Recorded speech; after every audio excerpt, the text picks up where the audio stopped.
Sister Sommieh, you yourself are an amazing person. You have raised 4 children, Muslim children, grew up, they're married, you have grandchildren, they're all practicing Islam. Imagine this, coming from your ancestors were Jewish. You came to Islam, you're so serious about the religion, and you have come to a Muslim country. In fact, you're even considering migrating from US to Malaysia just because you want to be among the Muslims. But however, what I have to say is that you married, your second husband was Pakistani. You moved to Pakistan. You had so much compassion towards people that could not read and write, their children. You were teaching them at your home, and then you expanded it until today you have 400 students in that school.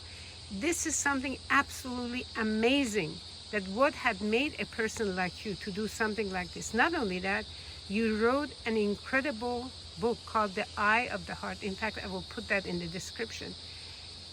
It's just amazing what you have done. I want to know, what is the driving force for you to do all of this? Well, the driving force to write the book, I really do think, was for me to understand myself. I think a lot of people write for themselves, and then the audience then expands. It becomes people who read the book. When I went to Pakistan, it was to join my second husband, who is still in Pakistan, and the school was just kind of a natural outcome of what I've done my whole life. I've always been in the field of education. I've always been a teacher or a principal of an Islamic school somewhere, whether in New York or in Michigan or in New Jersey. So when I came to Pakistan and I saw kids on the street who weren't in school, I had to ask the question of why they weren't in school, and that led me to start a school. It was something I knew how to do. So, it kind of came naturally. So a big part of Islam is what we call service to humanity. And to me, that really meant educating children, because children are the future. I know it's a trite saying, but it's absolutely true. Every generation will die and the next generation will take over, and that's just the natural course of things.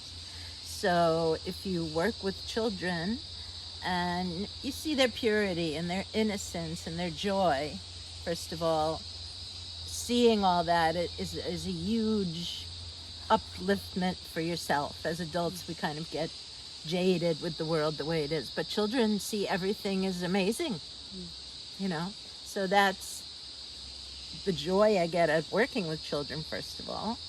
And second of all, I really do believe that every child has the absolute right to an education, absolute right to know who Allah subhanahu wa ta'ala is as their creator.